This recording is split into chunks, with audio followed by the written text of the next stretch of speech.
Então, fala pessoal. Então, estamos hoje no encontro 34, 2 de dezembro. A gente só estava passando rápido aqui, por que o CI tá falhando, né? Porque a gente tem que fazer usando o Docker para o CI funcionar. Então, a gente vai deixar por enquanto isso aqui assim.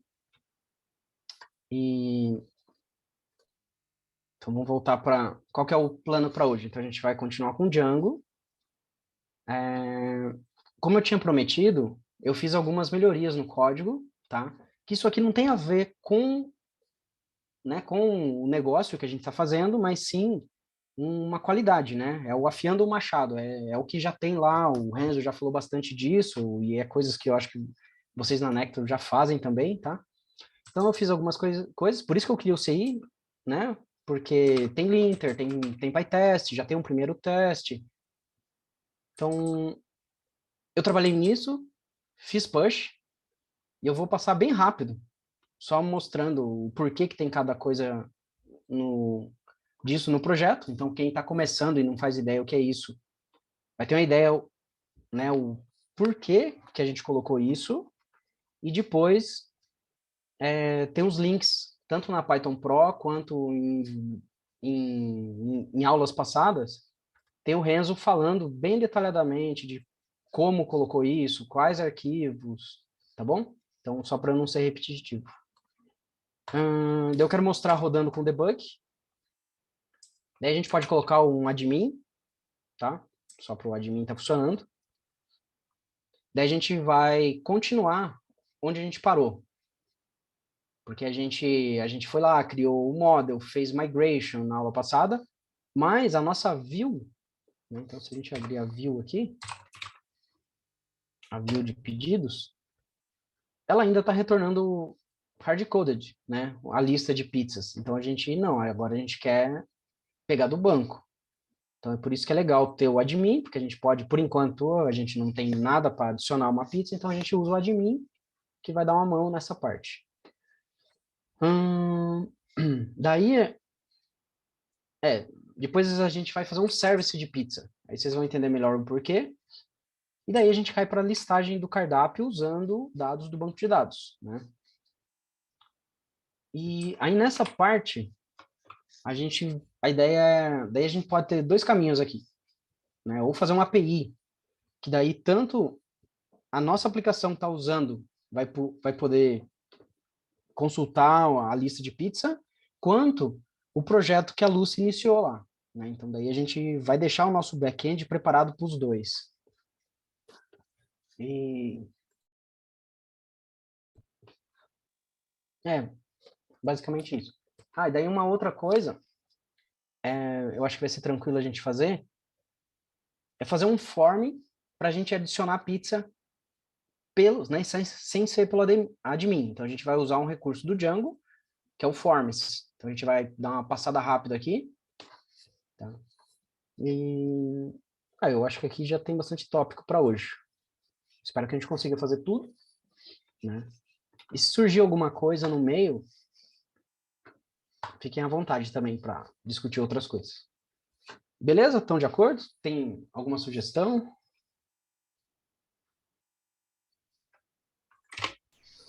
Muito bom, gostei. O Edit Twix aí mudou minha vida. Facilita muito as coisas. Legal. Legal que você conhece. Tá, a gente vai chegar nele, aí você dá Acho que seu... não sei se foi com você mesmo. Foi você que falou, que veio aqui uma vez falar. O que foi que falou? De falar da Você veio falar sobre uma separação, outra né? coisa aqui, sobre padrão de projeção. Isso, falar de separação. Você apresentou, acho que foi você que apresentou isso, né? Não conhecia até então. Legal. Tem um outro que eu Achei uso. maravilhoso. Não, eu acabo usando um outro ainda, né, que separa um pouco mais, que é o Django Flop Forms, tá? Mas esse aqui também é legal. Uhum. Tá? É bem simples e mão na Sim, eu roda. gosto bastante dele, sim. Bacana. Bem melhor que mudar direto pelo form. Tá. E daí a gente, principalmente para quem está começando, né, vai ser interessante entender o porquê que a gente coloca isso. Tá bom, então vamos só nessa primeira etapa aqui, que é o porquê que a gente colocou o Python Decouple.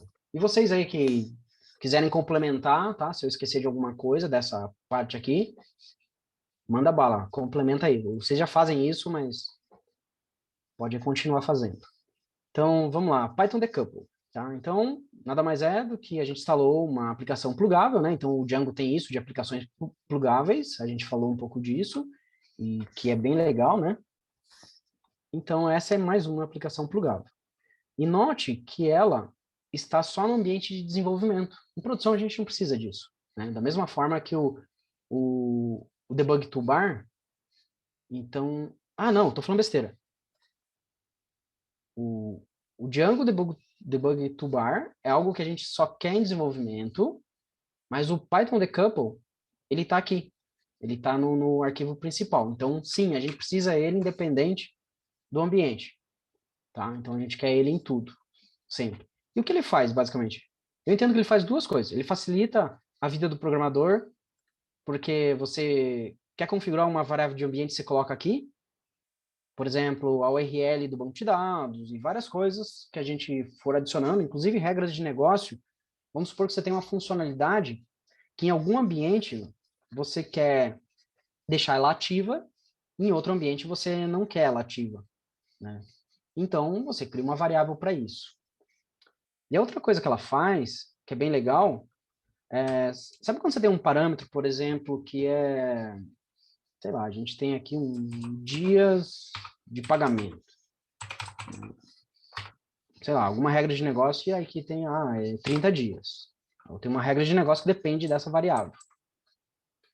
E a gente decidiu colocar em variável de ambiente, porque pode ser que algum gerente mude isso, passe para mais ou menos dias. E eu não quero fazer um deploy só para isso. Então eu vou lá, mudo a variável de ambiente e tudo funciona. Quando eu faço isso e pego uma variável de ambiente, ele vai chegar lá no Python com uma string 3.0. Aí você vai ter que fazer um parse disso. Acho que vocês já passaram por isso, certo? Então, uma outra coisa que o Decouple faz, ele faz o parse para a gente. Mesma coisa o true. Quando você coloca true numa variável de ambiente, por mais que você coloque assim, sem aspas, vai chegar lá no Django né, a string true. E aí você tem que fazer um parse disso. Né? Então tem que tomar cuidado. Aquele, né, quer ver? Eu vou demonstrar isso aqui. Então você vem aqui, ó, você cria um debug, e eu falei que quando vem da variável de ambiente, ela chega como string, não chega como um booleano. Aí você faz assim, ó, if debug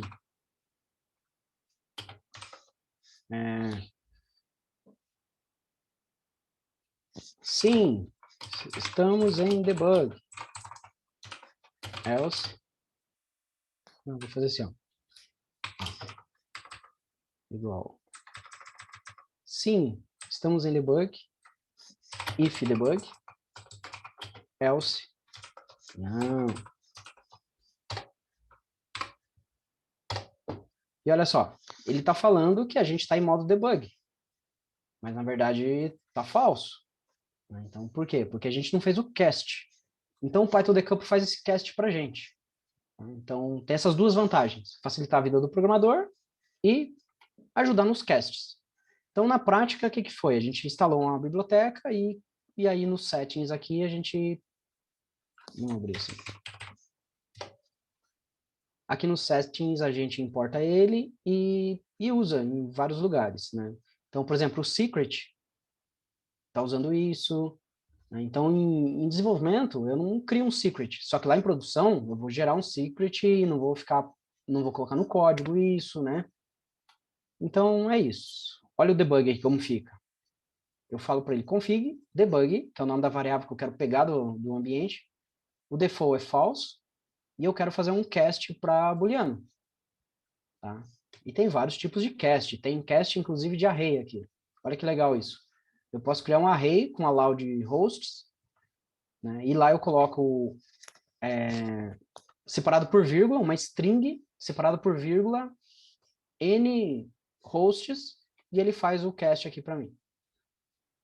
Então, enfim, o Python Decouple tem vários tipos de cast para ajudar a gente a deixar mais dinâmico as nossas configurações. Tá bom? Então, é por isso que é legal ter no projeto. Aí tem um cast do Decouple aí, que daria para substituir ali, o Lambda, que é o CSV, que é do próprio Decouple. É uma classe que ele faz aquilo ali que o Lambda está fazendo. Daí eu consigo colocar um CSV aqui? É uma classe, você importa do mesmo lugar do config. É uma classe, essa é maiúscula. Legal. Vou dar uma Essa olhada. instância ela aí. Legal. Vou dar uma... Tem que ser instanciada. porque daí você não precisa ser um lambda. Legal. Eu vou dar uma olhada daí. Deixa eu até colocar aqui. Olhar classe CSV do Decouple. Obrigado. E... Deixa eu ver. Tá bom? Formatador de código. Então, isso aqui é um negócio legal. Né? Quem usa o PyCharm aí já deve ter isso nativo, imagino eu. Nunca usei muito o PyCharm. Mas o que eu quero é, quando eu estou fazendo um código aqui, então vamos pegar aqui minha view, vamos ver se tem código aqui. Primeiro, sabe, né, principalmente quando a gente está começando, ou não, mesmo para quem já tem experiência, ficar lembrando das regras de padrão de código é difícil, né? E sem falar que muitas vezes você combina, depende do projeto, você muda um pouco essas regras, né? Por mais que tem, no Python é muito legal isso, no front-end é mais bagunçado essa parte, né? No mundo JavaScript, né? Aqui no Python a gente tem o PEP8, né? Mas mesmo o PEP8 você consegue padronizar, não, mudar algumas configurações. O que eu quero dizer? Né? Então, por exemplo, se você coloca aqui, você não põe 2 linhas para começar o seu módulo, ele não vai passar na formatação. Vamos ver? Então, a gente também... não, desculpa. Você viu? Eu salvei, olha só. Eu dei um Ctrl S aqui, ele já formatou para mim. Então, essa é a vantagem. Mas vamos pensar que eu não quero que ele formate sozinho. Não está configurado dessa forma. Então, eu vou dar um save aqui. Vou pedir para salvar sem formatar. E agora, se eu fizer um linker aqui, que é o Flatate, ele vai falar que tá errado essa linha, ó. Tá vendo? O arquivo view tá esperando 2 linhas em branco e foi encontrado uma só. Então, eu vou dar um Ctrl S agora, ele formatou automaticamente e o Flakate passou, né, sem mensagem nenhuma. Então, o que é esse formatador de código? É o Black. Né? Então, é mais uma dependência, tá? Então, no requirements aqui. Então, essa dependência a gente não precisa em produção, então não precisa estar aqui, a gente põe só em dev. Tá aqui o Black. Tá? Então, o Black faz isso pra gente. Se eu digitar em Black aqui, ele fala que tá tudo beleza.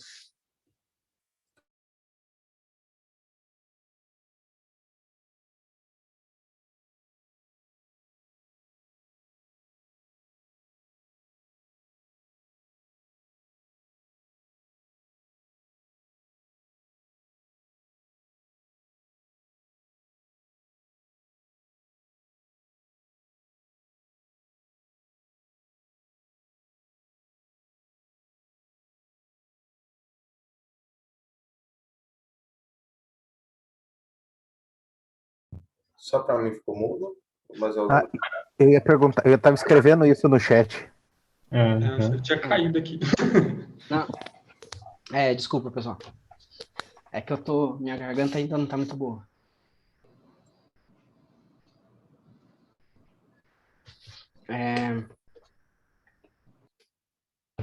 Deixa eu rodar agora. Deixa eu ver, conferir aqui. Beleza, não estou mutado.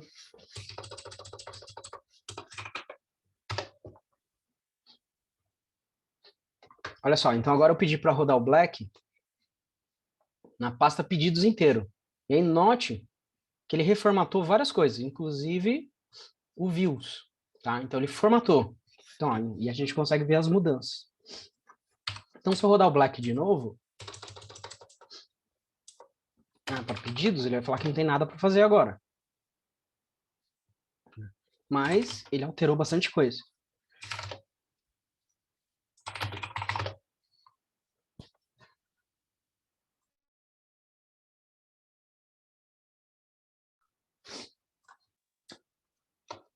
Então, olha só, ele trocou aspas simples por dupla, né? Então, várias coisinhas relacionadas à formatação. Então, isso é legal. Mas ele tem uma grande vantagem. Porque, Ô, Roger, Oi. pergunta, eu uso o Black também, não consegui achar, né? Eu também não sei se ele faz isso. Tem gente que não gosta de, tipo, usar string dupla, né? A gente prefere usar simples e não gosta dessa, vamos dizer assim, dessa intromissão que o Black faz no código. Existe algum parâmetro que consegue passar para ele para desabilitar isso? Você conhece? É só curiosidade mesmo. Tá. Eu uso Cara, o Blue. Oi? Quem falou aí? Eu uso o Blue em vez do Black. Legal. Blue. O Blue ele tem umas diferenças, tipo, usa aspas simples e algumas diferenças de design que eles fazem e algumas coisas que o pessoal reclama no Black. Tá. Então, olha, independente de qual que você usa, eu acredito que o Black tem parâmetros, sim, tá? Da mesma forma que o PEP8 você tem parâmetros, né? Que você vem aqui, ó, no Flake8, você coloca parâmetros, né? Por exemplo, eu não gosto, o padrão do Flake8 é 80 caracteres. Eu mudo para... Eu gosto de aumentar isso, né? Mas tem gente que não gosta. Então, quer ver? Eu já vou já vou responder você, tá? Por enquanto eu não estou respondendo. Só estou dizendo que tem parâmetros, tá? Igual o Flake8, que vai fazer o linter, ele tem parâmetros. O Black provavelmente tem parâmetros também, tá? Ou você usa outro formatador que eu não conhecia, né? O Blue deve ter outros, tá?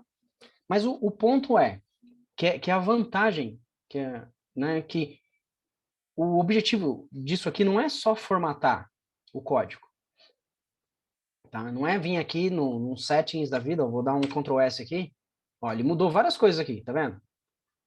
Né? Que de propósito eu não tinha formatado tudo antes. Então, olha, ele formatou meus settings aqui. Agora, olha o seguinte, é que quando você está começando um projeto, você pode combinar isso por projeto, que aí você pega a meia dúzia de pessoas que estão trabalhando no projeto, seja 2 ou seja meia dúzia, né? E vocês vão sentar no dia 1 do projeto e vai falar, galera, que formatador a gente vai usar? Quais configurações? Aí vai surgir essa discussão. Ah, eu não gosto de aspas duplas. Ah, eu gosto de aspas simples. Sei lá, vocês vão ter que definir um padrão no dia 1 dessas pessoas e vão usar. Porque imagine se a gente fizer assim. Uma pessoa do projeto gosta e outra não. Aí, vou dar um Ctrl Z aqui. Aí eu tenho meus settings aqui. Então, quem fez os settings inicial foi o Gabriel, e o Gabriel gosta de aspas simples. Então, ele foi lá e fez os settings dessa forma. Aí vai o Roger, e o Roger tá usando o Black aqui, e eu gosto da formatação que o formatador tá dando para mim. Eu nem entro se eu gosto mais de simples ou não. Eu simplesmente uso o formatador. Só que o Gabriel não. Aí eu venho aqui e ponho um parâmetro a mais aqui, né? É a minha dias de pagamento, aquela regra de negócio lá, dias de pagamento igual a 42. E eu dou um Ctrl S no meu settings aqui. O que eu adicionei no meu settings? De mudança. Uma linha, um parâmetro de negócio. Só que a hora que eu faço o commit disso, e aí quem for fazer a revisão do meu código, né, vai vir aqui no settings e vai fazer a revisão desse código.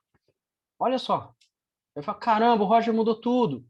Aqui é fácil de ver, né, que tá trocando a aspas. Mas tá vendo quanta coisa foi alterada? Então isso não é legal. Então você, né, a menos que quem está fazendo esse commit faça 2 commits. Um ele faz com linter, então eu desfaço. Quando eu noto que tem muita diferença, eu deleto minha linha aqui, faço um commit só com linter e daí põe no comentário, atualizando arquivos com formatação. E aí depois eu faço outro commit, e aí sim eu ponho, olha, adicionando parâmetro para a regra de negócio do módulo X lá. Então, o que eu estou querendo dizer é, se você tem no time alguém usando um formatador automático e outra pessoa não, ele pode gerar, né, trabalho, dificuldade na fazer revisão de código.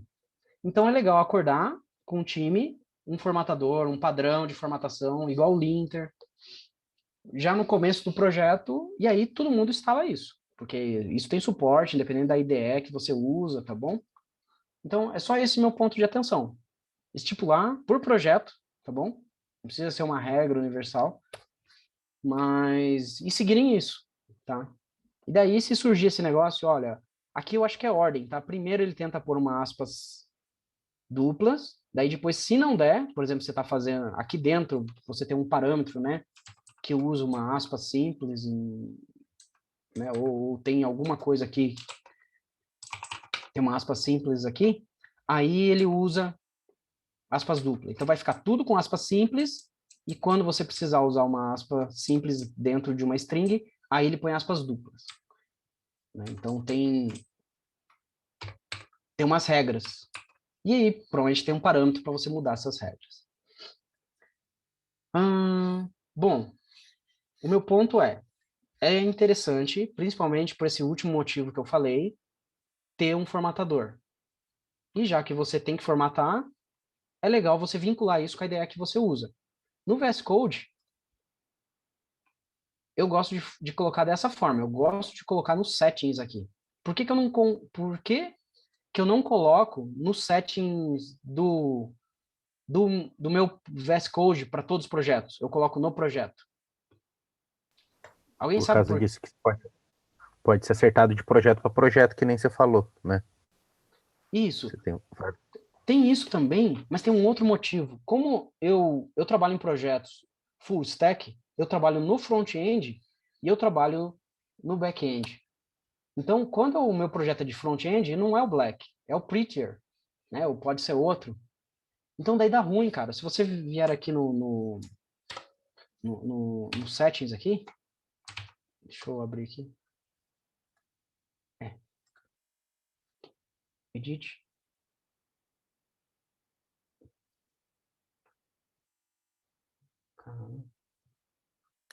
Ué, o atalho aqui tinha que ser o Ctrl... Deixa eu... Tô errando o atalho aqui. Então vamos abrir assim. Settings, Developer, Preference, Open Settings, Open User Settings, isso aqui. Então aqui, quer ver, vai ter um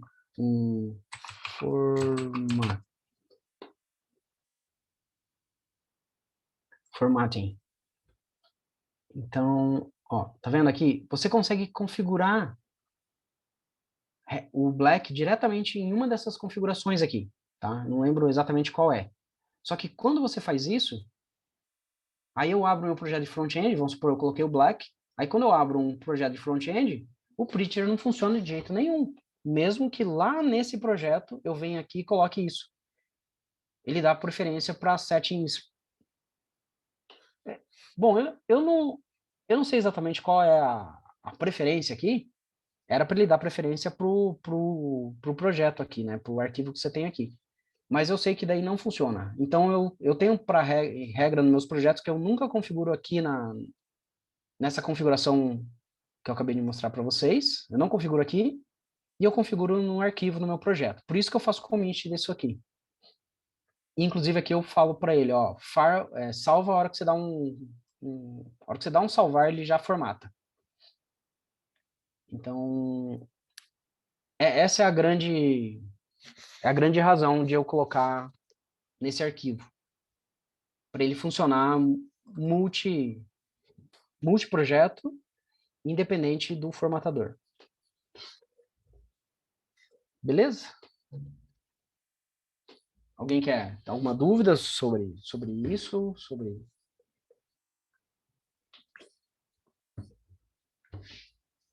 uma coisa só para o pessoal aí.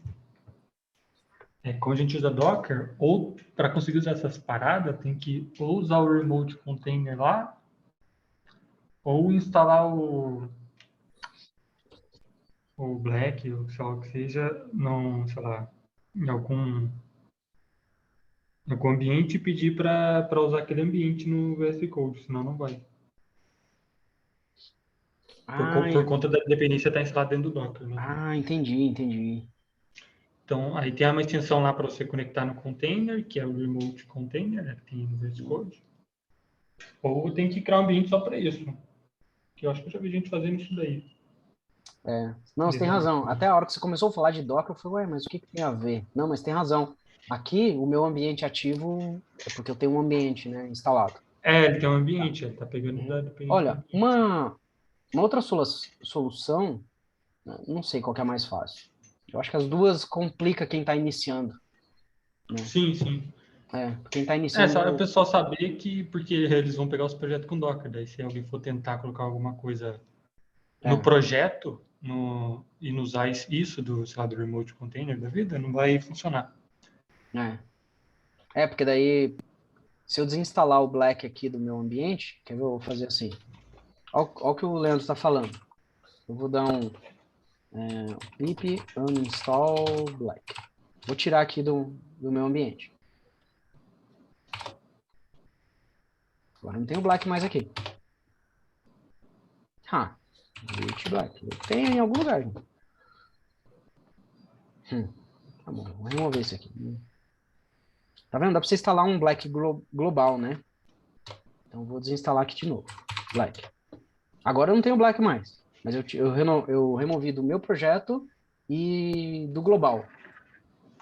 Porque eu uso o PyEnv. E quando eu instalo o PyEnv, eu também instalo um Black global.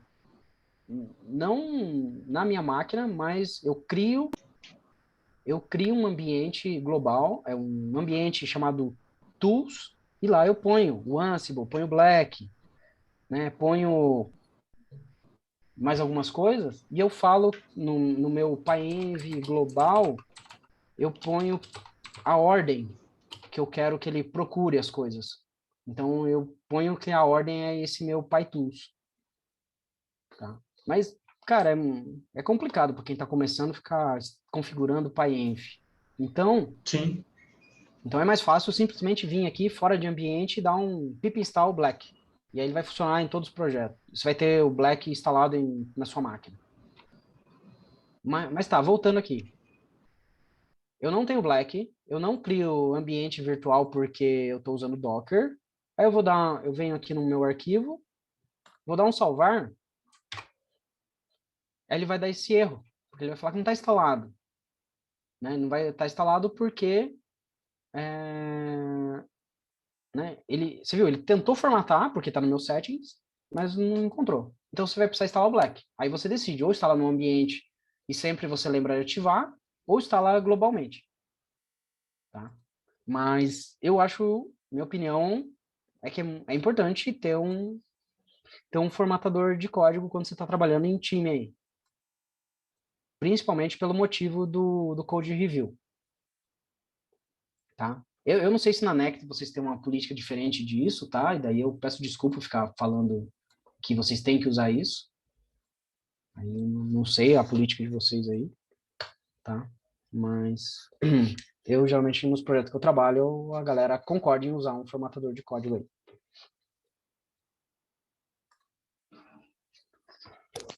Beleza? Alguém quer complementar aí a regra da Necto, só para ficar registrado no vídeo aí? A gente só garante que está tudo sendo respeitado com o Flykit, né? A ferramenta da pessoa a gente deixa meio livre, assim. Só roda o Flykit depois mesmo. Tá. Beleza, não forço o formatador. Uhum. Tá não, bom. Eu não vejo problema, assim. Então, só não tem hoje em dia mesmo. Talvez se o pessoal, todo mundo gostasse, eu não veria problema em colocar. Tá. Eu, por exemplo, eu para me forçar a ver os errinhos, eu deixo só com o linter aberto e eu vou vendo e corrigindo ali Não. Às vezes é aquele lance de se forçar a ver onde que você está escrevendo errado ou então diferente e tal, para ele não corrigir alguma coisa que eu não vi e eu vou corrigindo na mão. Eu acho que para sofrer um pouco mais, me forçar a fazer certo. Eu faço isso também, Pedro. Eu acho que é muito bom, porque quando você vai corrigindo na mão, conforme você vai escrevendo o código, você vai se lembrando e você mesmo já vai colocando ele, enquanto você está fazendo, naquele padrão.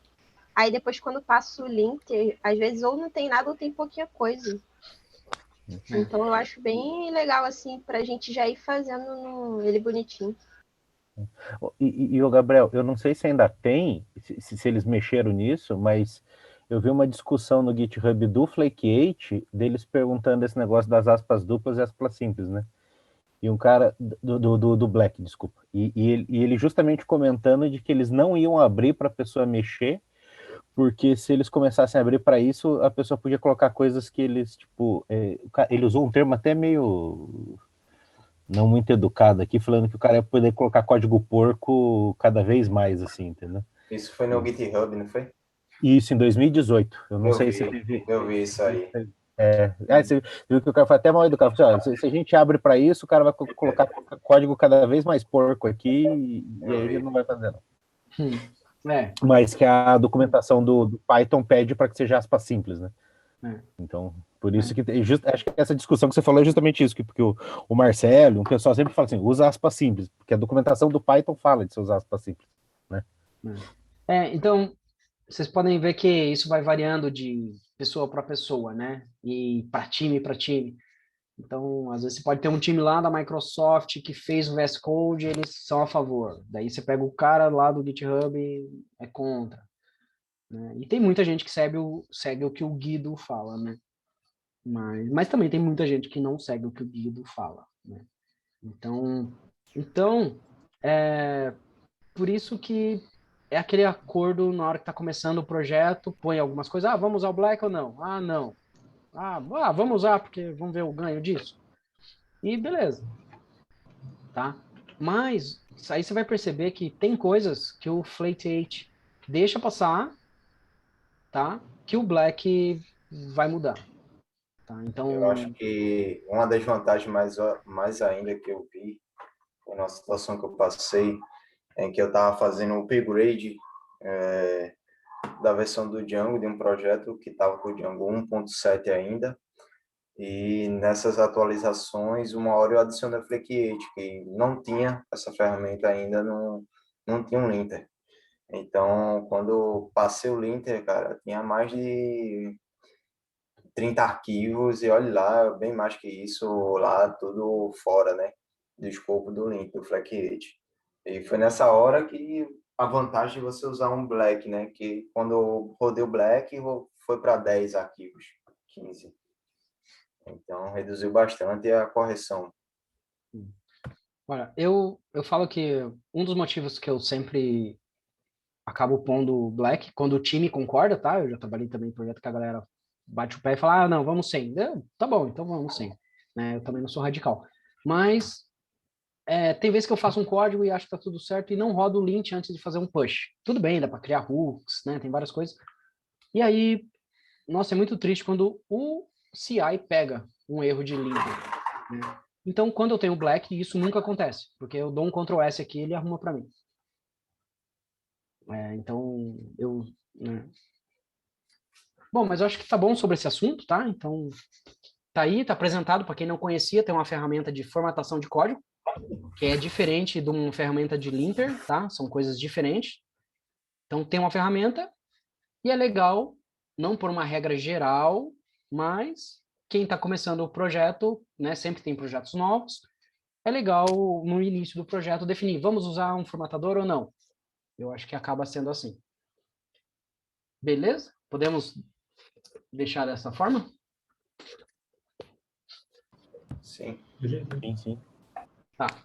E aí, daí a gente acabou já falando, né, do linter. Então, o linter eu também coloquei no projeto, que é o Flake8, que ele vai validar se o código está seguindo a PEP8, né? A PEP8 né,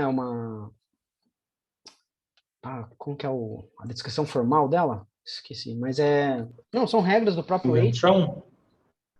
Uma convenção, não, né, é a PEP8, né? Então é o Python Enhancement Proposals. Proposal, né? Então é uma proposta que fizeram na evolução do Python e todo mundo ficou em acordo, então isso já está dentro. Então se você não faz um código seguindo a PEP8, não é legal. Então basicamente é isso. E nesse caso, isso é uma grande vantagem do Python no JavaScript, né? No JavaScript não tem isso. Acaba sendo mais bagunçado, porque né, o Airbnb criou um lá, o time do Airbnb criou um e ficou famoso. Mas cada projeto segue um padrão. No Python já é menos isso, porque tem um padrão, é o padrão de seguir a PEP8. Então isso é legal. Tanto é que aí tem uma biblioteca, né, e tá tudo certo. Então a gente tem isso no projeto. Se tiver algum erro, só que aqui ele pega erro de sintaxe, né? E várias coisas. E também tem bastante convenção, né? Então, até alguns estavam falando, a Luma também falou que só um Flake8 resolve, porque ele pega muita coisa. Então, se você lembrar de rodar um Flake8 no seu projeto, você já vai matar, né, quase todos os problemas. E ele só não está sendo automático, né? Então, se você fez, né? O que eu quero dizer tem código que você pode fazer ser válido, tá? Ele tem, em termos de sintaxe, ele vai ser válido, mas o Flake8 não vai gostar, tá? Então ele faz um pouco de estilo também, né? O Black só é um pouco mais radical.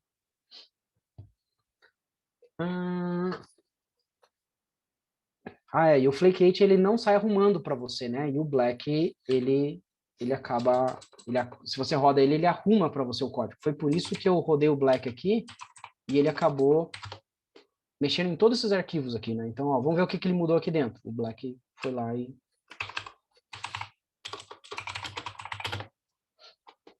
aqui foi aspas.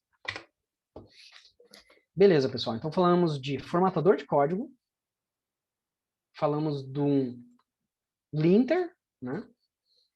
E aí a última coisa que eu fiz foi o PyTest. Então a gente tem o PyTest rodando aqui, vamos ver. Tá. E aí eu criei um primeiro teste, né? Então o Django por padrão ele não usa o PyTest. Então, pelo que eu entendi, a Necto também usa o PyTest. E eu já deixei no projeto isso. Então, o que eu precisei fazer? Instalar uma dependência, que é o PyTest Django, ou PyTest, e acho que basicamente foi isso. E daí eu já posso escrever teste usando alguma sintaxe do PyTest. Que tem gente que fala que é mais pythônico, né? Você escrever teste usando o PyTest acaba ficando mais pythônico do que a forma do Django usando o unit test, que você, né, principalmente os assert, né? O assert você tem que usar as classes lá. Então, eu sempre gostei de usar o PyTest, tá? Principalmente porque eu trabalho em projetos não Django, e aí quando eu venho para um projeto Django, eu estou acostumado com o PyTest. Não quer dizer que você não vai usar coisas do próprio Django. Por exemplo, o client, né? O client aqui é o client do Django, né? Ele já traz um monte de coisa aqui para gente. Então, eu escrevi esse teste. Olha, quando eu vou para a página na home, né, que é a nossa página principal, ele tem que retornar o código 200 e ele tem que achar a palavra pizza. Né? Então, eu acabei escrevendo um teste. Então, se a gente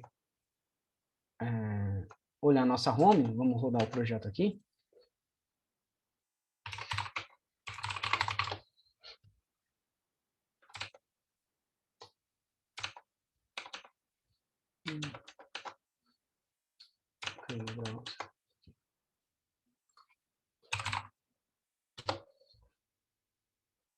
Então, ele tem pizza, né?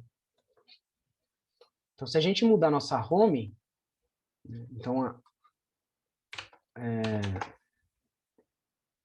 vamos lá, tá aqui, institucional, home, né? Se a gente mudar isso aqui para outra coisa, né? Bem-vindo.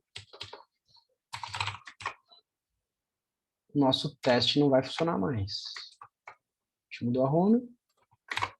Você vai dar um PyTest aqui. Ah, se funcionar pelo pixel ainda. Acho que vai sim. Oi? Acho que vai funcionar assim pelo Ah, pixel. tá certo. Do navegador. Tem um outro pizza aqui, né? É, bem lembrado. Acho que como colocar um contador, tem uma função, acho que tem uma certa contência que você vai colocar quantidade. Aí daria Aí, para ver se tem 2 pizzas só. tá. Então, é que a gente tem a palavra pizza, né? Aqui no menu, né? Então, vamos chamar de menu aqui. Pode ser que a gente tenha, se a gente tivesse no title, né? No title aqui do, olha lá, tá vendo? Aqui também tem. Então, olha só, não tem, visualmente você não vê. Vamos dar um run server aqui de novo.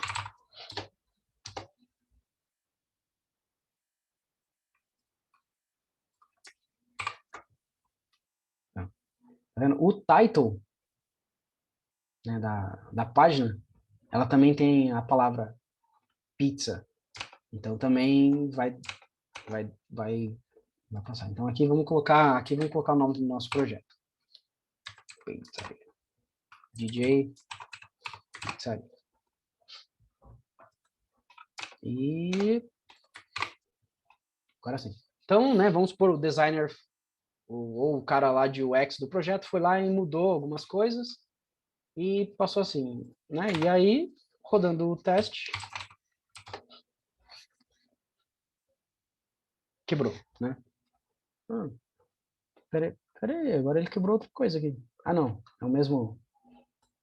Tá falando aqui, ó. Pizza não foi encontrado, né, no HTML inteiro aqui, tá? Então, isso aqui também é de projeto para projeto, né? Às vezes não faz sentido você ficar escrevendo teste para tudo e escrever um teste para o conteúdo da página, tá? Eu só escrevi um teste simples aqui para mostrar que isso é possível, tá bom? Mas muitas vezes a gente acaba não escrevendo o teste, né, dessa forma. Aqui. Beleza? Era mais para mostrar um primeiro teste funcionando. Então,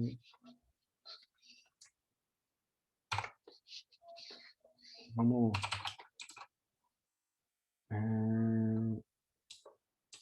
Tá, nesse caso aqui, vamos colocar aqui o bem-vindo. Bem-vindo.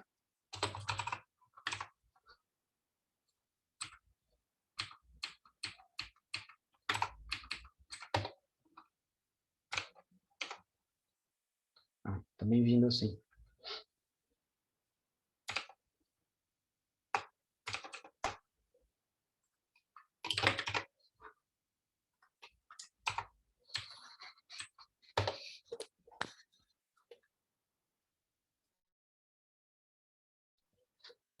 E o que eu... o ponto principal aqui é, a gente tem um PyTest já configurado no projeto. Então, o que a gente fez aqui? A gente colocou um conjunto de ferramenta para o setup inicial do projeto. Mas você pode olhar, para quem está aprendendo Django, são um conjunto de ferramentas, né, que para quem está começando, não precisa se preocupar com isso, né? Você não precisa falar para quem está começando com Django, olha, você tem que ter o PyTest no seu projeto, você tem que escrever teste, né? Mas isso aqui é um pouco mais relacionado, né, com qualidade do projeto, né?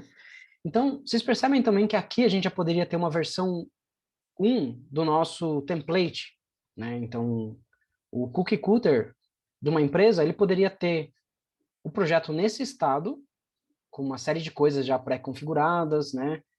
Ferramentas para ajudar no desenvolvimento, já tudo configurado, que você vai começar um projeto novo, você começa o projeto com tudo isso aqui já no projeto, né? Que não é muita coisa, né? Mas tem essas ferramentas que a gente passou, tá? Então, se você tem um setup inicial do projeto, que com um comando ele te entrega tudo isso rodando, e aí sim você começa com as regras de negócio, isso é bem legal, né? Então, por isso que existem os templates de projeto, né? E, é claro, vai ter mais coisas. No caso da Necto, tem a parte de Docker, né?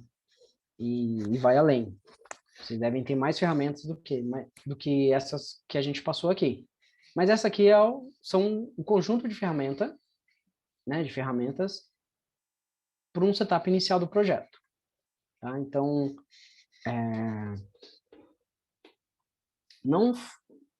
Bom, eu acho que é isso. Agora vamos ver. Agora isso aqui tem um pouco a ver, tá? Que é, para quem está começando com Django, um recurso bem interessante é você conseguir rodar isso aqui em modo debug, tá? Então, vamos fechar tudo aqui. Eu quero rodar meu Django aqui. Então, como que eu faço? Eu venho aqui no meu ManagePy, tá? E eu consigo... Vamos ver se vai funcionar aqui. Vou dar aqui um Run e Debug. Eu vou por aqui, ó, já tem a opção Django. Eu acho que com isso eu vou ter o nosso projeto rodando aqui. Ó, ele está fazendo né? Como eu escolhi aqui Django, ele já sabe que tem que fazer um ManagePy Run Server e rodou. Está lá o projeto rodando. Então, agora eu posso abrir uma página aqui. Então, eu vou pegar a página do cardápio. E a gente sabe que o primeiro lugar que vem, quando você faz um request, acaba caindo aqui, né? E depois daqui ele vai para view. Então, a gente vem na view e o código vai cair aqui. Então, se eu colocar um breakpoint aqui, ó, já tem um breakpoint aqui. Agora, se eu fizer um request para o cardápio, é para ele parar lá. Né? E aí, aqui eu posso usar os atalhos aqui para navegar no código. Só que daí o que é legal? Principalmente para quem está começando, né? E não só... Eu uso bastante também. Você consegue... Não, o que eu tenho no contexto? O que eu tenho? O que chegou aqui no self? Você consegue, né, ir fazendo inspeção aqui e saber o que você pode fazer. Então, vamos lá.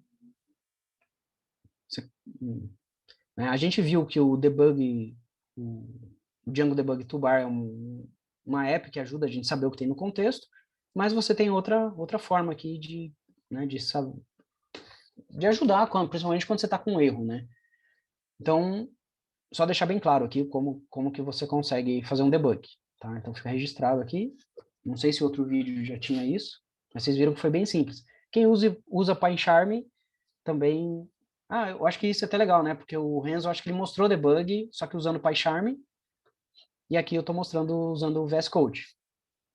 E aí depende do que o desenvolvedor está usando. Vou dar um F5 aqui para continuar.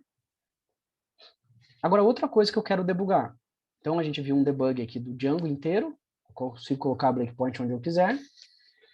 Mas, quando eu estou escrevendo o teste, eu também posso querer debugar, né? E aí, vamos ver se o PyTest a gente consegue? Então, vamos fazer diferente agora. Então, stop aqui. E agora, eu não tenho, né, um arquivo. Não, eu tenho o meu teste. Vamos abrir o teste agora. Eu quero debugar esse teste aqui, ó. Esse aqui que eu quero debugar. Então, eu vou dar um debug aqui.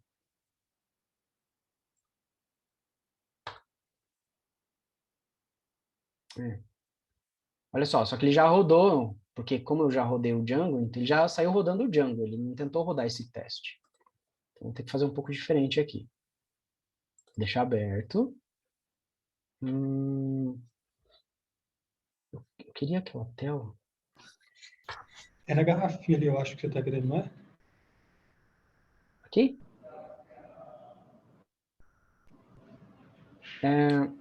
Não, eu queria... Quer ver? Eu queria aqui. Eu vou adicionar uma configuração. É isso aqui, ó. Eu queria que aparecesse isso aqui. É que, como eu rodei a primeira vez, ele já assumiu que eu quero rodar o Django. Mas, ó, não, eu vou falar que eu quero rodar um módulo Python. E agora aqui eu ponho PyTest. Aí ele cria isso aqui, PyTest, inclusive dá para você passar variável de ambiente, dá para fazer várias coisas aqui. E agora sim, eu vou dar um stop no Django. Fechar tudo aqui. E agora eu vou tentar rodar esse módulo Python aqui. Tá? Eu posso até chamar aqui de PyTest. PyTest. E agora, dá um play aqui. Deixa eu ver. Ah, tá, rodou. Ah, legal. Agora sim, ele rodou o PyTest. Pensei que ele estava começando, eu vi umas coisas que eu achei. Não, mas sim, rodou o PyTest, ó, inclusive parou aqui no meu teste, tá? Então, daí agora aqui a gente consegue ver mais detalhes, né? Quando você está escrevendo o teste aqui, também te ajuda. Então, você vem aqui e faz a mesma coisa. Você vem aqui, faz um debug, você consegue ver o que respondeu, né? Você vem, dá um inspect aqui no response. Ó, foi um template response que veio aqui. E aí tem, daí aqui que eu, fazendo isso, que eu consegui ver que ele tem um content, que vem um arquivo, né? Porque o protocolo na web é sempre responder. Você faz um request, passando um arquivo e vem um response. Um outro arquivo no response. Então pode ver que ele vem um arquivo binário aqui, no meu content. E aí esse arquivo binário eu tive que fazer um decode, um UTF-8, para aí sim tentar pegar o bem-vindo.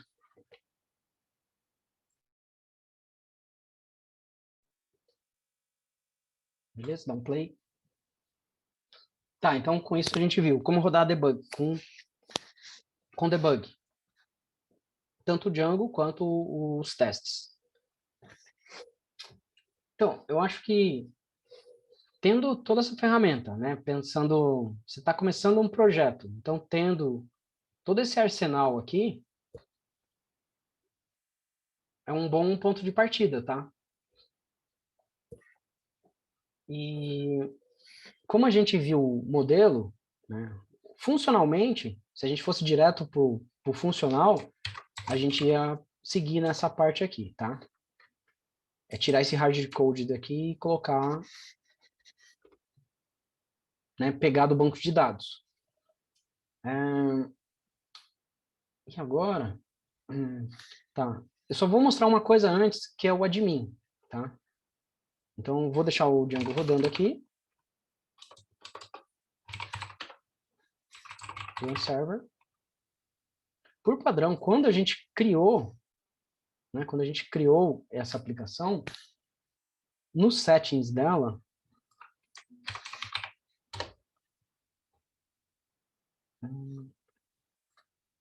nos settings da nossa aplicação, a gente já tem o admin, né? Tem várias apps aqui, mas uma delas é o admin. Então, o admin já vem plugado aqui para a gente. E se a gente olhar na URL, também já vem uma URL aqui do admin, tá? Então, né, essas duas aqui, essas três a gente criou, né? A gente criou esse redirect, criou essas duas, e por padrão já vê isso aqui, né? Quando a gente deu o start project lá, já veio isso aqui. Então, eu consigo vir aqui para o meu admin, que vocês já conhecem o admin, né? E aí, quando a gente entra no admin, provavelmente eu não tenho usuário, então eu dou um manage_py aqui, --help, e eu consigo ver que a app... eu achei que ele mostrava dentro da app admin. Não, mas ele mostra que, ó, dentro do pacote do Django, a gente tem aqui um create super user. Cadê? Não tô achando.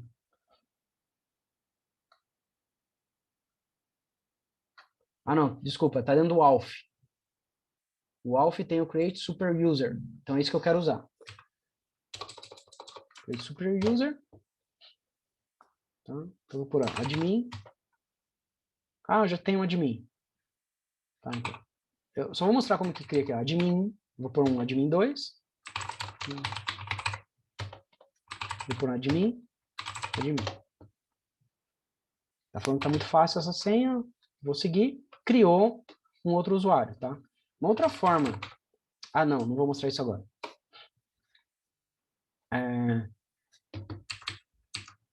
One server. Então, agora, como eu tinha criado já um usuário, provavelmente a senha dele é admin, tá bom? Então, eu vou dar um login. E aqui, eu consigo ver meus usuários, tá? O admin, não vou ficar apresentando admin aqui para vocês, que vocês já conhecem. Mas o que eu quero mostrar é que eu quero a tabela de tarefas que a gente criou na aula passada, que apareça aqui, para eu conseguir adicionar uma pizza, tá? Então, como que a gente faz isso? Eu vou precisar, dentro da minha app, criar um admin. Ah, já tem admin. E aqui eu vou ter que colocar um código. Espera aí, deixa eu usar minha colinha aqui, que eu não lembro de cabeça. Mas é admin.site.register e aí eu passo o meu model. Daí eu preciso importar, né? From.models import. Eu já estou na app de pedidos, então eu posso fazer só isso. .models import task. Import pizza. Task é da minha cola. Pizza. Eu acho que é isso. Models pizza. Dá um atualizar aqui. Pronto, temos pizzas. Não tem nenhuma pizza, vamos adicionar uma pizza aqui. Queijo. Ingredientes. É obrigatório, né? Então, tomate. E queijo. Salvar. Valor.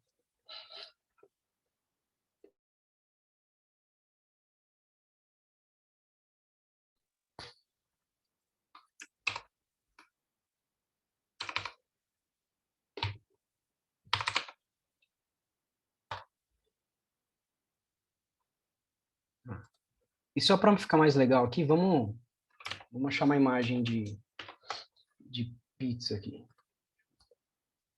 Pizza.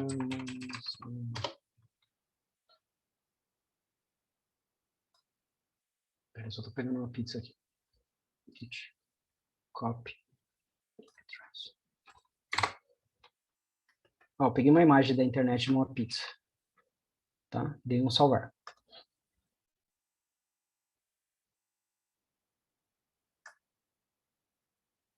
Aí. Aqui dá para colocar uma descrição melhor, colocando um atributo no models. Alguém lembra de cabeça o atributo que põe aqui? Para quê? Unicode. Você define um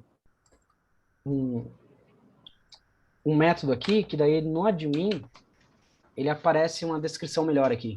Ah, é o dunderstr.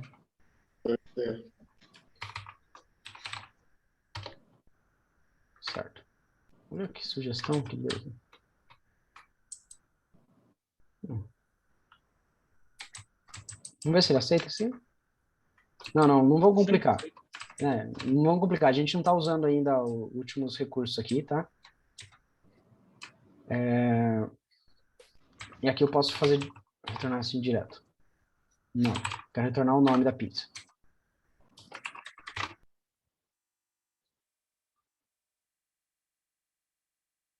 Instala o Black. Deixar ele instalar o Black no meu ambiente, olha. Na hora que eu dei um salvar aqui, ele falou que eu não tinha. Eu acho que eu fechei.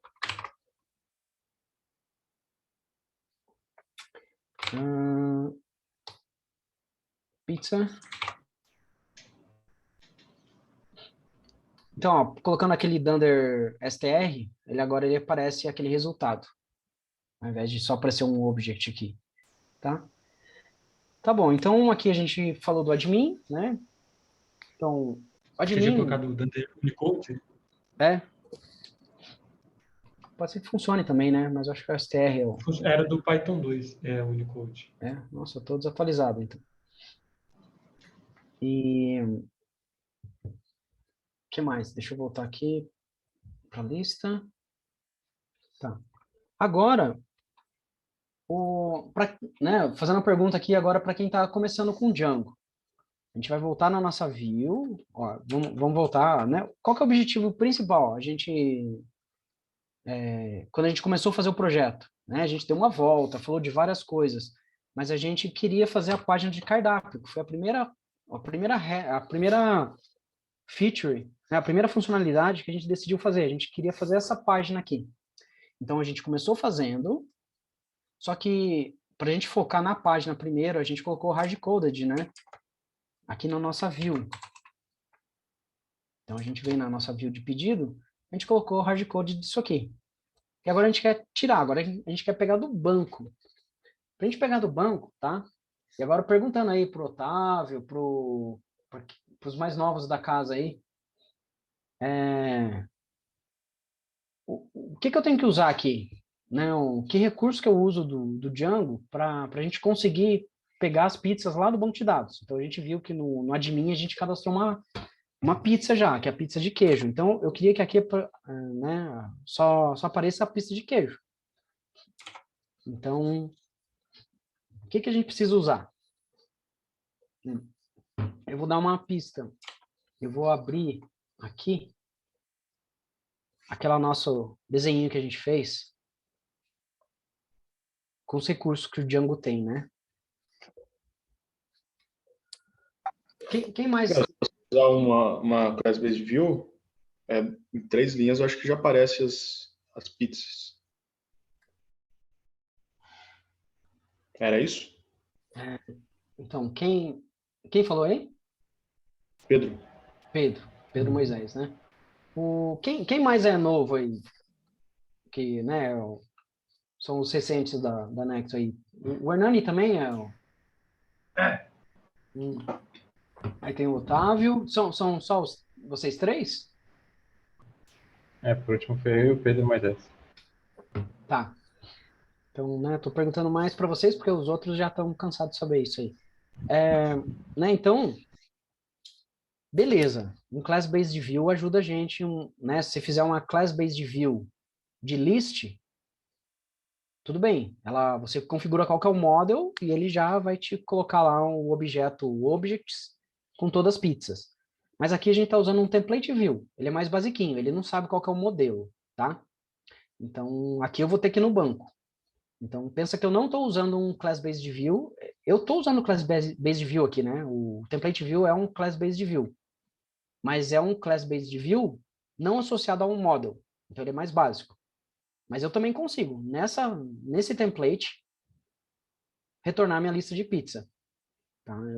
Usando um outro recurso, tá? Que é dentro do RM do Django. Então, no RM do Django, né, a gente criou o model, a gente viu, a gente fez a migration. Ele tem um cara, né, que eu consigo fazer o query sets. Como que eu consigo fazer query sets no Django? Object. Como? Criando uma variável de object, produto.object.all, por exemplo. Perfeito. Pizza, né? Perfeito. Então, eu vou ter que pegar na minha pizza, né? Então, vou lá do meu model, from.models, import pizza. Tá? Então, aqui eu não quero mais hard-coded, né? Eu quero pizza, ponto o que você falou?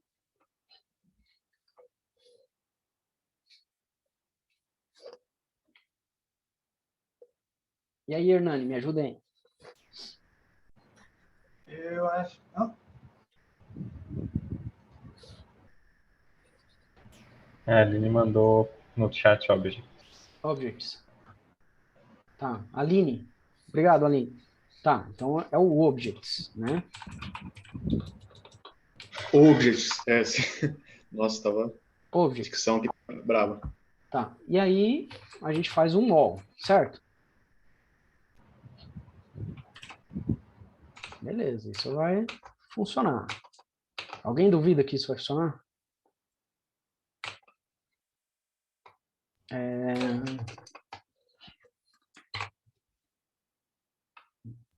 Tem que passar ali, né? Não tem que renderizar, né? Deixa eu... Então, eu renderizei, funcionou, tá bom? Ele só não apareceu porque provavelmente a gente usou nome de atributos diferente. Então, como a gente tem aqui um amigo aqui... Peraí. Deixa eu ver isso. Beleza, tirei o mute. Aqui, templates. Vamos ver o que veio aqui no nosso template, né? Ó, veio aqui pizza. Tá vendo? Pizzas. E veio um carry set pra gente aqui. Tá vendo? Já veio um carry set de pizza. Só que eu não sei os atributos que tem pelo template, né? Então, eu teria que vir aqui no nosso model. E...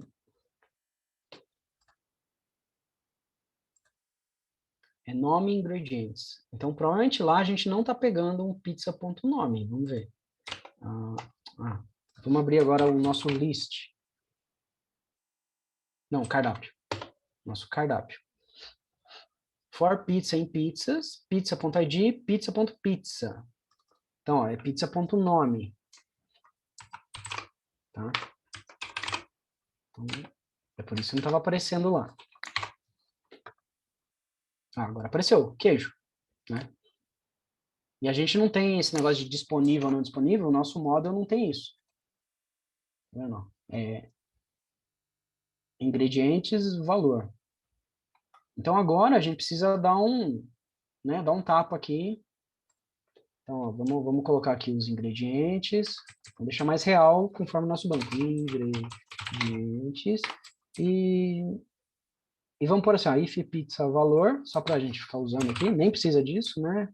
Dá para fazer isso também. Não, nesse caso tem que ser assim mesmo. Aqui. Pizza.valor. E vamos tirar aqui, sabe esse negrito que fica passando? Vamos tirar, a gente já aprendeu que dá para usar aqui um JavaScript, mas não vai usar o JavaScript por enquanto. Né? Olha lá. Então tá aqui. Então depois, agora eu acho que dá para até pedir uma ajuda para a Lucy, para a gente usar um Bootstrap mais legal, talvez colocar um card aqui do Bootstrap, né, para ficar mais bonito, mais próximo daquela página que ela está fazendo lá naquele projeto de front-end. Né? Não vamos usar uma tabela ou uma lista aqui, vamos tentar criar uma página mais bonita, tá? Mas, agora eu quero voltar um pouco, tá? O que é isso aqui? O que é esse objects aqui? Vamos rodar de novo com... Vou parar aqui.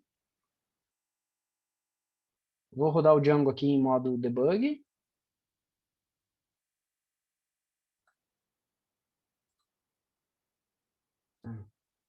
Ó, deixa eu criar aqui de novo, vou adicionar uma nova configuração.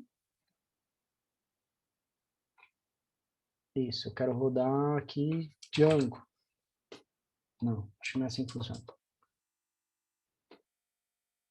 Python. Django. Isso. Agora aqui eu consigo mudar. Python Django. Play.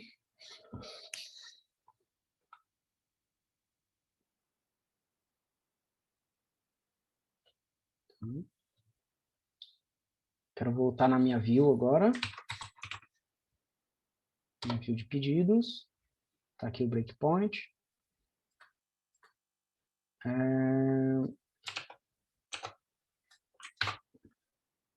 Parou aqui. Eu quero saber o que é esse objects aqui. Né? Então, esse objects, não, acho que só fizer assim, né? Ele é um manager. Ele é um models manager.manager. Ele é um manager. E o que é esse manager? Né? A gente sabe que a gente pode fazer várias coisas dentro dele. Alguém Agora pergunta para todo mundo. Alguém, o que é por trás desse, né? O que é esse object? O que ele é por baixo do pano, por baixo dos panos? Ele é uma classe que monta o query set. Tá, né? Ele usa um padrão de projeto, né? Alguém Não sabe lembro qual nome. que é o padrão de projeto por baixo dos panos? Ele usa esse aqui. Ele usa esse aqui, ó. Esse padrão que você pode ir dando ponto, eu não lembro como é que é o nome. Ó, tá, não, tudo bem, né? Esse padrão que você está falando que pode pôr no ponto é o padrão build, né? Mas o Martin Fowler, né, da ThoughtWorks, inclusive um outro framework bem famoso para usar um Active Record é o Ruby on Rails, né? O Ruby on Rails também ele usa o Active Record, que a definição dele é esse aqui, né? É uma abstração, né, para as tabelas do banco de dados, né? E que, né, te criar um domínio mais fácil para você fazer as operações básicas no banco de dados. Então é por isso que você consegue fazer o create, o update, o delete, o listar, né? E o listar você tem uma API rica para conseguir aplicar filtro, né? Que por baixo dos panos ele está gerando SQL para você, né? Para gente. Então, ó, deixa eu dar um. Então ele é um manager e um manager é um Active Record para fazer essa abstração do banco de dados, né? Porque eu não queria escrever um SQL na mão aqui, né? Mas eu poderia.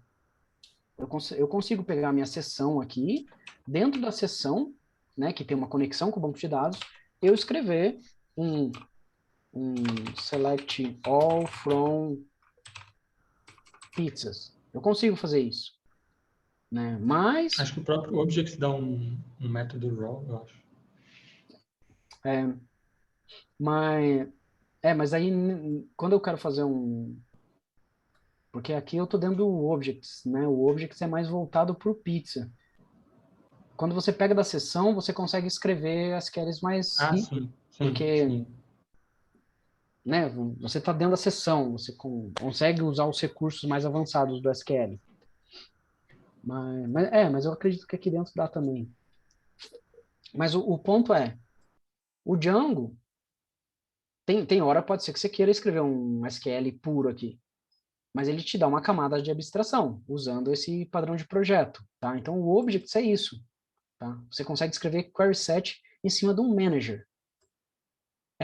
Vamos deixar o manager um pouco mais para frente, inclusive dá para você criar, só para entender, eu tenho um exemplo aqui, né? Então, quando você faz um objects.all, você está escrevendo query sets, né? Tanto é que a gente deu um dir lá, a gente viu que ele era um query, a gente deu um inspect lá e viu que era um query set.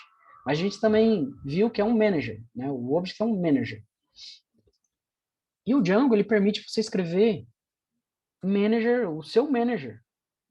Então, olha só, num projeto de imobiliária, que eu trabalhei há muitos anos atrás, em imobiliária, a gente nunca quer fazer um imóvel .all, porque ele vai trazer imóveis tanto para alugar quanto para vender. E pensando no domínio de imobiliária, ou você tem um cliente querendo comprar, ou você tem um cliente querendo alugar. Então, a gente queria fazer assim. A gente queria fazer consultas um pouco diferente. A gente queria fazer consultas assim, ó. Ao invés de fazer all, a gente queria fazer objects ponto para locação, e aqui dentro eu queria fazer um filter. Locação com, né, daí tem a sintaxe, que é os campos, né? Daí eu quero do campo metros quadrados. Daí aqui tem greater than, igual. Daí você passa aqui, ó, eu quero mais que 80 metros quadrados. Daí você começa. Então ele vai pegar todos os imóveis para locação. E eu quero filtrar todos os imóveis para locação com mais de 80 metros quadrados. Então, em termos de, né, de legibilidade, fica legal, não fica? Fica bem claro aqui. Né? Eu estou pegando do meu manager, só imóveis para locação. Daí você fala, pô, não faço ideia o que esse para locação faz. Mas lendo o código eu entendo que só está filtrando os imóveis que é para alugar. E aí eu quero filtrar que tem um metro quadrado maior, né, maior que 80 metros quadrados. Então fica legível esse código. E o que é isso aqui? Né? É porque eu transformei o meu objects num manager customizado, né? Que é um pouco desse código aqui. Então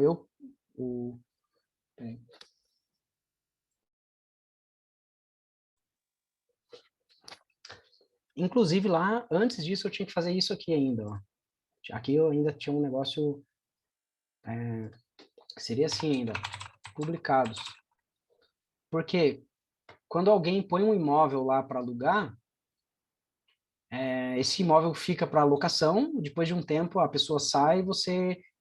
né, ele volta para alugar de novo. Então ele tem um conceito do imóvel estar publicado ou ele está arquivado. Então, quando eu faço um wall, né, se eu trocar isso aqui, se eu tirar tudo isso aqui e deixar só um filter, ele vai trazer... A pesquisa vai ser muito errada, né, porque vai trazer imóvel que está arquivado, que é arquivo que já tem gente morando, então eu não posso alugar, e vai trazer arquivo imóvel para vender. Então, aí que eu uso esse recurso. É claro, eu poderia colocar tudo dentro do filter, né? Colocar todas essas condições, mas o meu ponto é que essa condição eu vou repetir muitas vezes. Sabe esse aqui, ó? Até tinha lá, né? O archived igual a falso, ele não pode ser arquivado e tem que ser... Eu não lembro o campo, mas é assim, para venda, né? Para locação igual a true. Isso aqui vai dar o mesmo resultado daquilo que eu tinha colocado aqui. Tá? Vamos repetir aqui. Vai ser a mesma coisa. Para alocação. E vamos pôr aqui um ponto filter. Daí vamos colocar só... Opa. Aí. Então eu vou perguntar diferente. Qual fica mais legível? Né? A linha 11 ou a linha 12?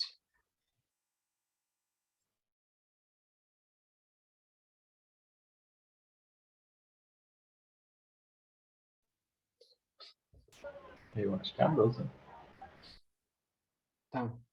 Porque a 12 ela tá usando um pouco mais, né, a linguagem da galera de imobiliária, né? A linha 1 não é nada muito ruim também, porque né, de repente eu tenho que ir lá no banco de dados, dar uma olhada, ou abrir o Models, de repente tem um comentário lá falando que archived é isso, é quando o imóvel não, ele tá no sistema, mas você não pode pôr ele para alugar porque tem gente morando lá já. Né? Mas você tem que dar uma olhada um pouco no banco. Mas aqui tem uma segunda vantagem, essa linha 12, quando você usa Manager customizado.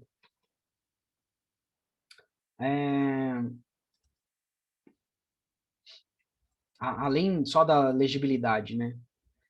É um pouco do reuso, porque imagine alguém que está começando no projeto, ele esquece que ele é obrigado a filtrar por só imóveis que realmente estão para locação e não estão arquivados. Imagine se quem está começando na empresa, no mundo desse projeto, ele não sabe dessa regra. Ele provavelmente ele vai esquecer disso. Né? Então, aí que entra a vantagem de você começar a usar esses managers customizados. Tá?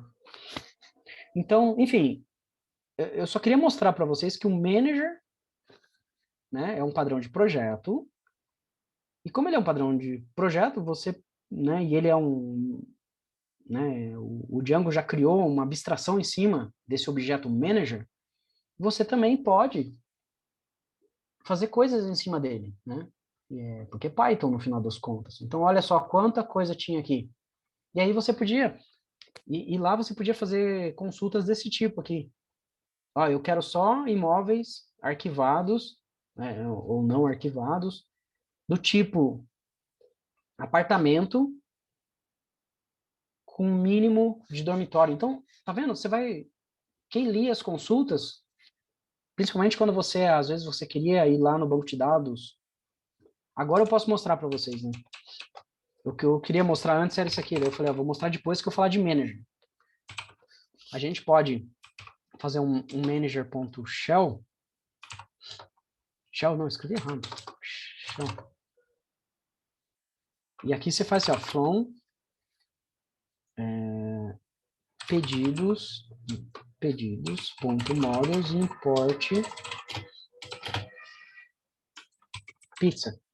E aqui eu faço pizza.all.count. Eu esqueci o manager. Object. E aí... Então você consegue, né, pelo shell aqui do Python, importar o pizza e ter acesso ao manager dele e aí fazer a operação que você quiser. Eu só queria mostrar, né, eu acho que a maioria já conhece, mas vocês entenderem que o manager, né, ele é extensível, você pode criar mais de um. Aqui eu acho que eu fazia assim, quer ver? Deixa eu abrir o models aqui.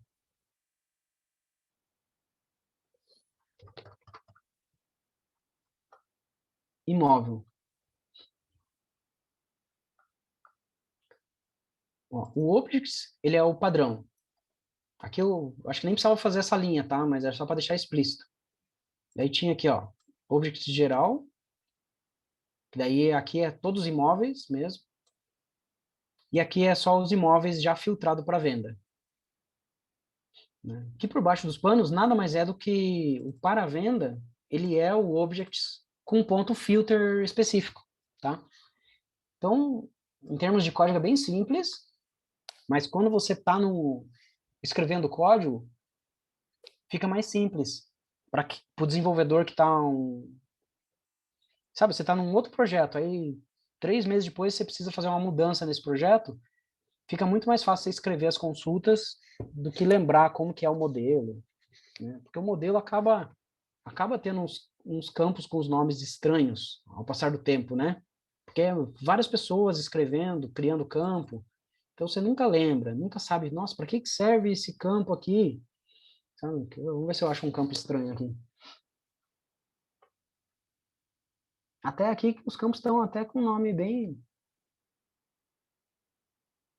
Enfim, não é o foco aqui a gente ficar vendo isso, né? Não estamos falando de negócio aqui. O que eu quero dizer é que tem recursos que às vezes facilita a gente escrever código, tá? Não estou falando que o código é melhor fazer dessa forma, tá? Mas tem esse recurso que às vezes ajuda no desenvolvimento. Pensa, né?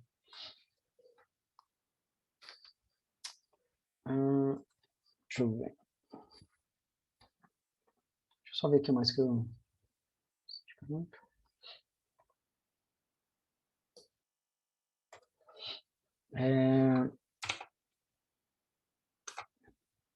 Posso fechar isso aqui.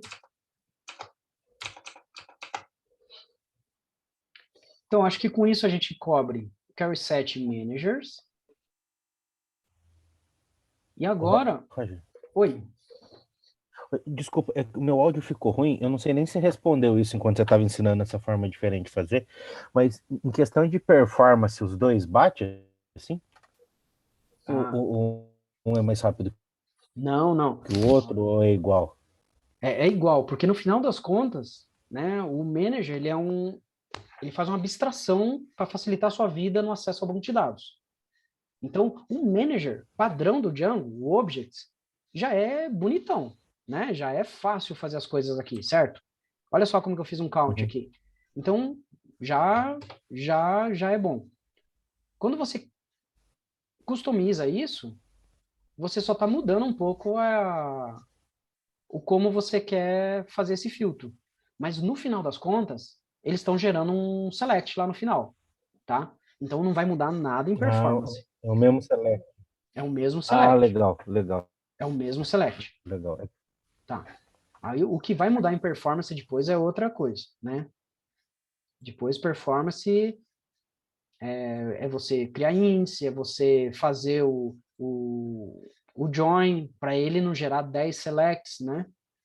Depois a gente vai até ver se a gente consegue fazer um exemplo aqui de como que isso pode gerar 10 selects e a gente reduzir isso para fazer um select só, né? Que daí entra aqueles select related, né? Mas é isso, não, os managers customizados não afetam nada em performance. E, né, para quem está iniciando, você só precisa entender que o objects ele é uma abstração para facilitar seu acesso e fazer consultas, tá? E aí o que você tem que estudar lá no Django é para aprender a fazer selects, aí é a parte do... O que nós estamos falando é isso aqui, que essa parte do Django nessa documentação é muito legal. Quer ver? Vocês viram que lá, na hora que eu estava fazendo por metros quadrados, eu usei um dunder GT, né? O GT é greater than. Então, você está querendo pegar todos imóveis que têm os metros quadrados maior que 80. Então, o Django, né, a linguagem aqui que eu quero mostrar para vocês é aqui. Model Layer, Query Set. Tem aqui, ó. Making Query Set. Tô falando isso, mas dá para mudar para português aqui, né? PTBR. Fazendo consultas. Ele dá uns exemplos de um conjunto, né, de tabelas. Então, aqui você vai... Aquilo que a gente estava fazendo, acessando o Objects, é que aqui ele começa criando um monte de... Olha, no final das contas, o que ele usa lá é o Objects, tá vendo? E aqui ele vai te ensinar, vai te dar bastante detalhes das possibilidades que você tem. Vamos ver se aqui já tem um GT. Ó, aqui também está falando, Acho tá que você vendo? vai achar mais fácil no... Acho que tinha uma tela só para isso, que é os lookups. Acho que tinha aquela listinha que você tava. Tá. Ó, tá vendo? Inclusive tem o GTE, que é o greater than or equals, né? Então aqui é maior ou igual. GT é só maior. Aqui é maior ou igual. Então vocês têm um monte de funções auxiliares, né? Vamos ver se eu acho.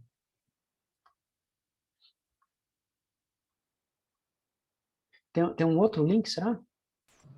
Tem, lá onde você estava lá. Deixa eu Na voltar. parte de CureSet, lá naquela listinha do Django. Tá. Ali, ó, a última, Lookup Expressions. Tá. Aqui mostra todas as Eu possibilidades. não sei se é impressão minha, mas assim, às vezes a documentação do Django é muito... ela é muito ela é muito explicativa, né? Ela é ótima, a documentação, mas eu acho que às vezes se peca em alguns casos é questão de exemplificação, né? Um exemplo, né? Claro, do como aquele componente, como aquela função se comporta, qual é o resultado dela. Às vezes eu me perco um pouco, eu tenho que procurar algum exemplo para poder entender o que ela está fazendo. Eu te entendo. Te entendo. Eu acho que não era o lookup, viu? Onde estavam os greater thans? Custom lookups, query expressions. Vamos ver se é isso. Não, esse aqui ainda é outra coisa. Mas aqui, o que vocês têm que entenderem é que a linguagem SQL, por si só, ela já tem muitos recursos, né? Tem o esquema, tá vendo? De subconsultas, tem a parte de você fazer agrupamento, né? Aqui eu acho que o agrupamento eles chamam do aggregate.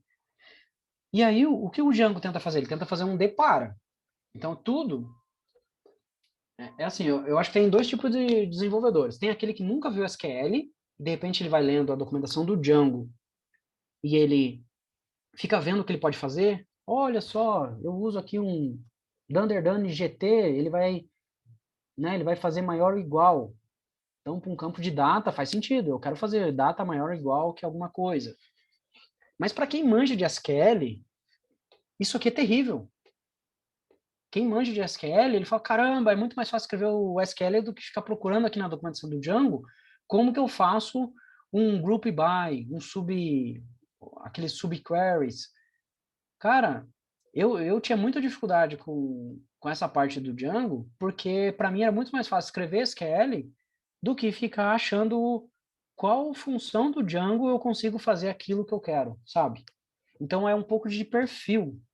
Então não é à toa que eu acabei gostando muito mais do SQL Alchemy, porque no SQL Alchemy eu tinha muito mais facilidade de fazer consultas mais complexas do que o Django, tá?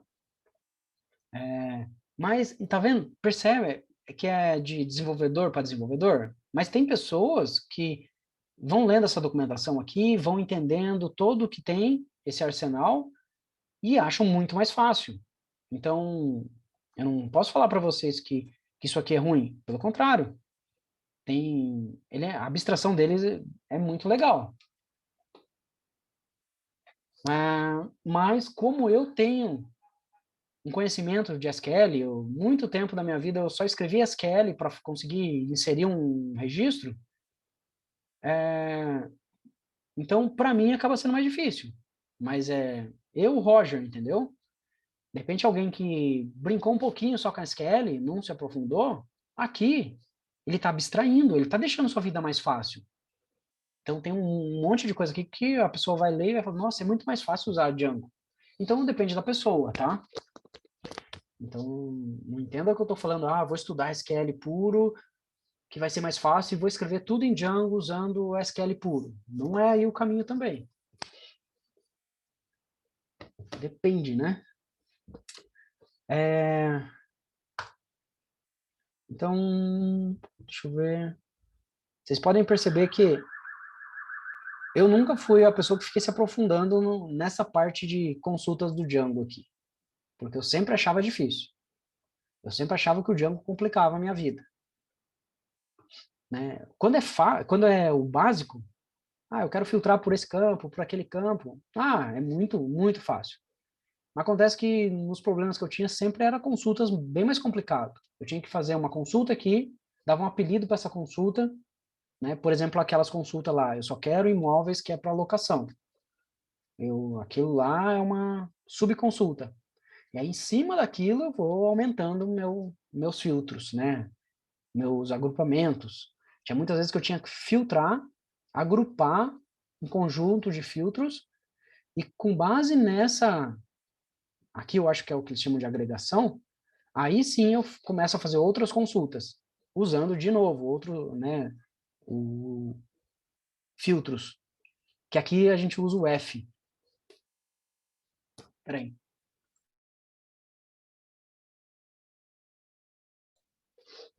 Mas o melhor jeito de aprender isso é quando você tem problema real. Eu tenho esse cenário, com essas tabelas, e eu preciso essa informação. Eu acho que é aí que a gente aprende de verdade essa parte de query set. Ficar indo aqui... deixa eu mostrar um... Não é nada muito avançado. Roger, ia até comentar isso. Um dos últimos MRs que eu mandei, eu tive que fazer um modelo query set para aumentar as buscas, porque era uma tabela que estava ligada ao many-to-many com outra, que estava ligada com many-many com outra. Era um contrato que estava ligado com um plantio, que estava ligado com os pagamentos, assim, sabe?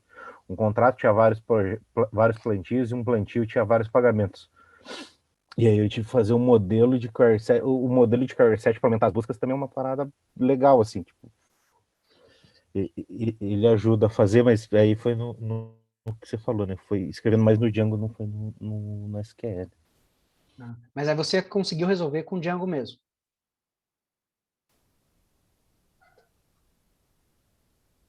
Significa nada? Eu vou colocar aqui. Sim. Eu vou colocar até aqui um exemplo, que fora do contexto não significa muita coisa, mas, por exemplo, aqui, ó, eu queria saber eu tô no Você esse prefere pedaço aqui. compartilhar sua tela? Ah, não, eu não sei, eu só ia mandar aqui no chat chat? aqui, ó, Tá, não, manda bala. deixa eu ver. Opa, ó, Deixa eu mostrar aqui pro pessoal. Tá, vamos ver. O chat não aparece, não. Não aparece o chat. Ah, é? Ah, tá. Não, então vocês vão... Eu achei que dava para compartilhar. Tá bom. Mas eu acho que você falando aí, a gente pode acompanhar pelo chat. Tá.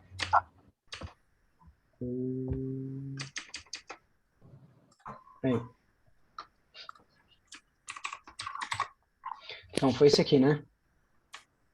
É. Ó, vamos usar o black aqui.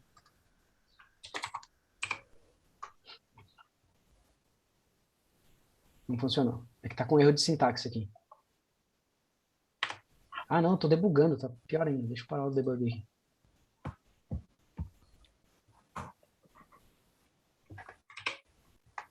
Bom, vamos tentar entender aqui.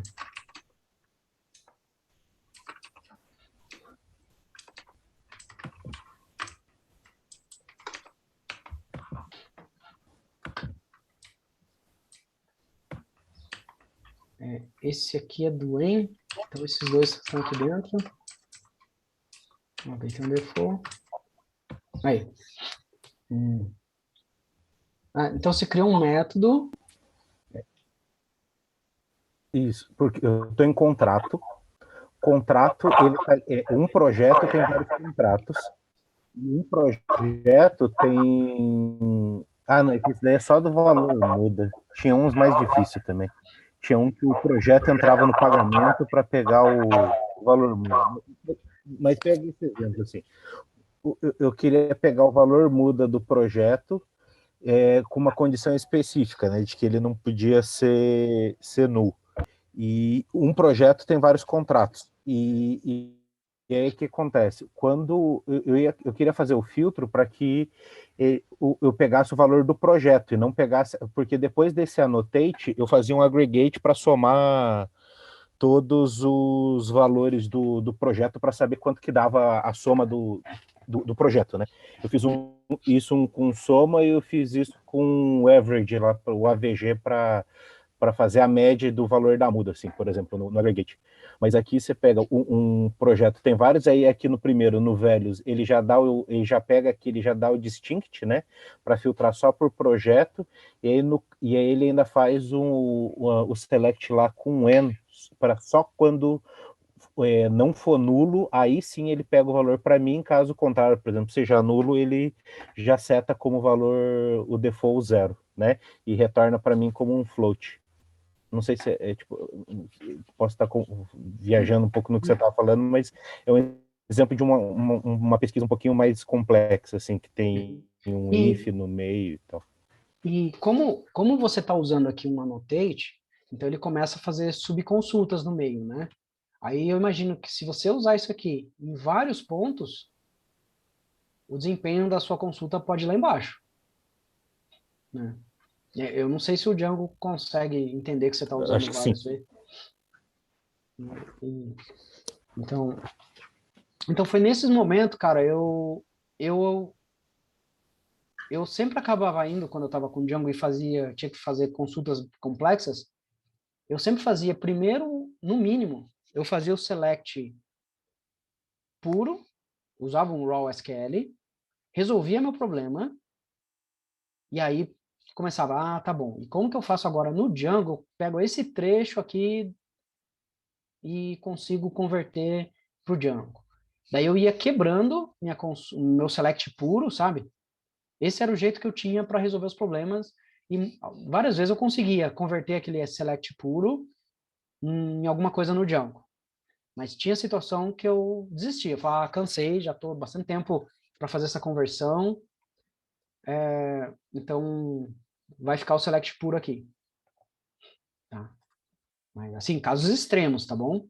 Mas olha só, imagina, nossa, fez um negócio legal aqui e conseguiu usar o Django, né? Mas a minha pergunta que daí acaba, às vezes, eu fazendo é,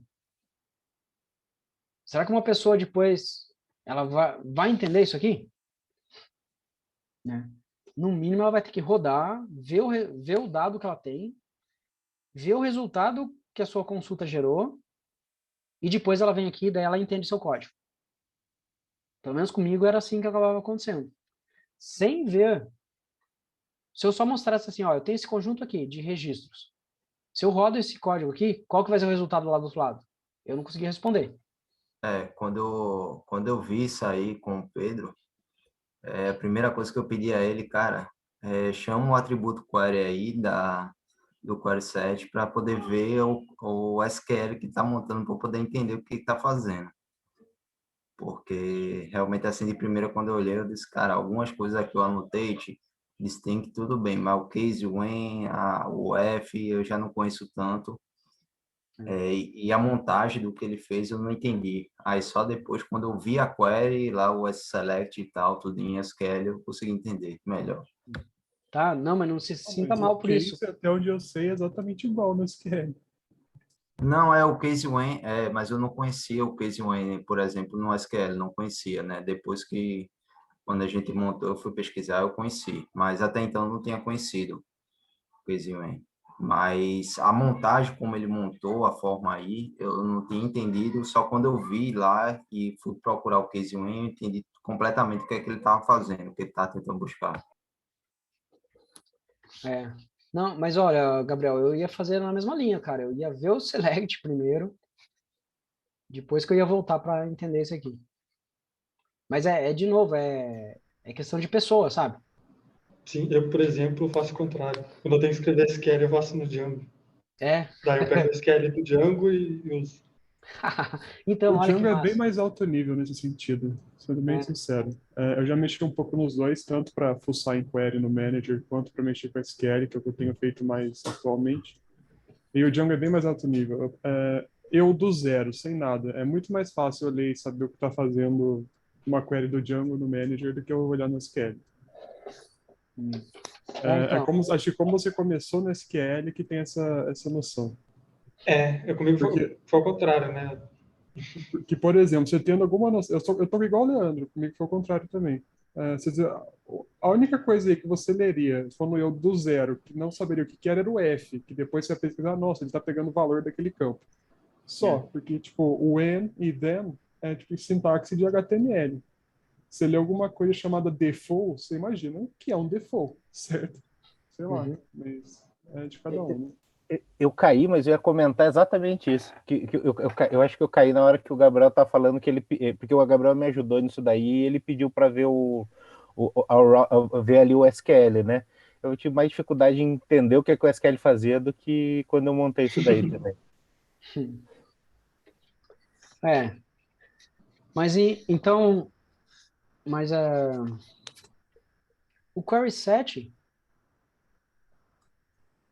Você pode ver que é um negócio que tem bastante coisa para se aprofundar, né? Porque ele tem bastante recurso. E vai evoluindo, né?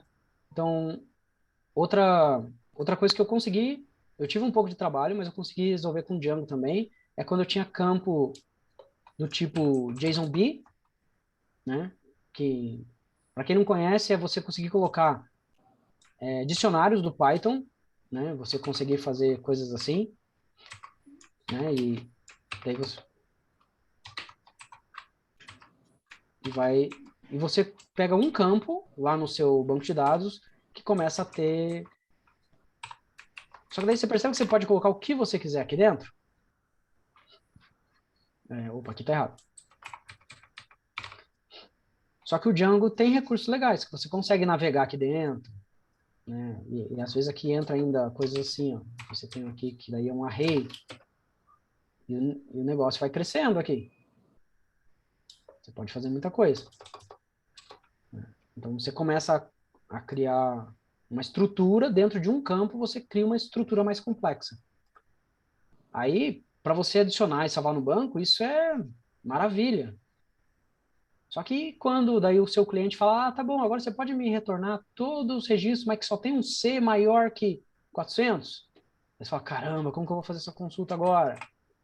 Né? Daí começa a complicar, porque você vai ter que colocar lá no select, mas aí no final das contas o Django tem uns recursos interessantes que eu consegui fazer sem precisar apelar para o select puro. Mas... pessoal, só...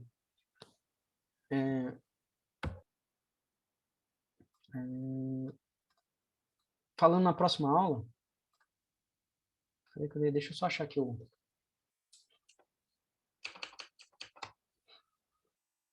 Porque não adianta a gente ficar se aprofundando muito em Core7, ou melhor, daí teria que pensar num conteúdo, desenvolver um conteúdo, né, para tornar isso didático, para se aprofundar em Core7. Mas, em poucas palavras, você só tem que entender é o que faz consulta no banco. Ele vai gerar um select por baixo dos panos. Falando nessa questão de gerar conteúdo para demonstrar alguma coisa, Roger, eu tô, acho que umas 2 semanas até estou em débito aí aqui na empresa, que eu estou fazendo também um curso de ORM, né, do Postgre. E uma das coisas que aprendi lá e correr atrás para poder aprender com o Django foi a questão dos tipos de indexação, né, para tornar uma busca mais rápida, né, vamos dizer assim. Então, tô em débito para terminar ainda, ou espero que hoje termine para amanhã, na reunião técnica, eu poder demonstrar os tipos, como trabalhar com a parte de indexação no Django, utilizando. Legal. E realmente, isso aí é complicado. Você pensar em um cenário para demonstrar aquele caso é muito complicado. Eu mesmo. Então, a gente cobriu bastante coisa aqui, mas agora o que eu queria fazer é o seguinte, ó. Não. A gente tem aqui a página de cardápio, né? Então, antes de ficar batendo nessa tecla dessa página e terminar ela, eu pensei em a gente fazer um editar pizza, que seria só para um admin, né? Imagine, um cliente numa pizzaria não vai editar uma pizza. Mas pensa que alguém que logou com um usuário admin, ele pode vir aqui e editar uma pizza. Porque daí eu vou conseguir mostrar o forms do Django. E daí a gente vai cair lá no widget tweaks. Então, eu acho que próxima aula a gente poderia fazer isso.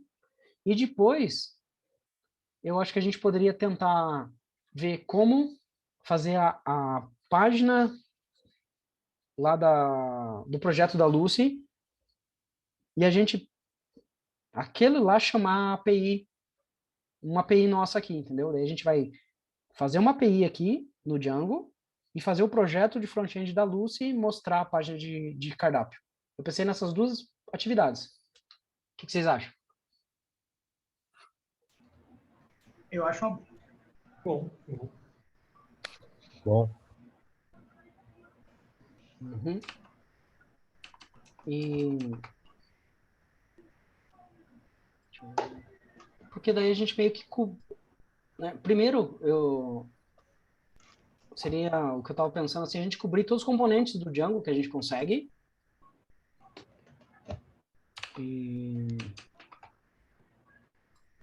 Né? Cobrir todos os componentes aqui. E depois a gente vê o que vale a pena a gente se aprofundar. Vamos se aprofundar em Core7? Vamos, sei lá, falar de um middleware, né? Mas pensar em todos os componentes primeiro. Porque se a gente pegar aqui um Core7 e ficar só se aprofundando nele, eu acho que quem está começando vai ficar perdido. Então, por isso, forms, a gente não viu nada, então eu acho que é uma coisa legal. Essa parte de forms, widgets e model form. Então, essa parte aqui. Ó. E aí, eu acho que quem está começando vai ter uma visão geral de todos os componentes do Django. Já tem uma ideia, entendeu?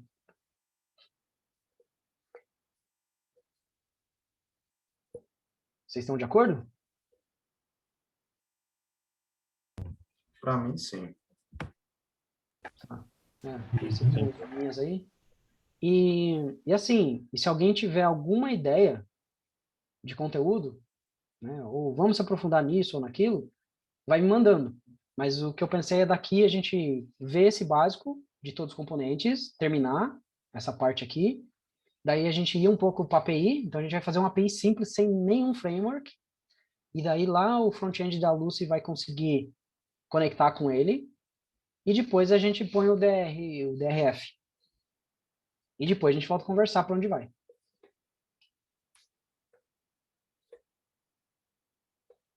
Beleza, pessoal? Eu vou parar de gravar já por hoje, tá bom?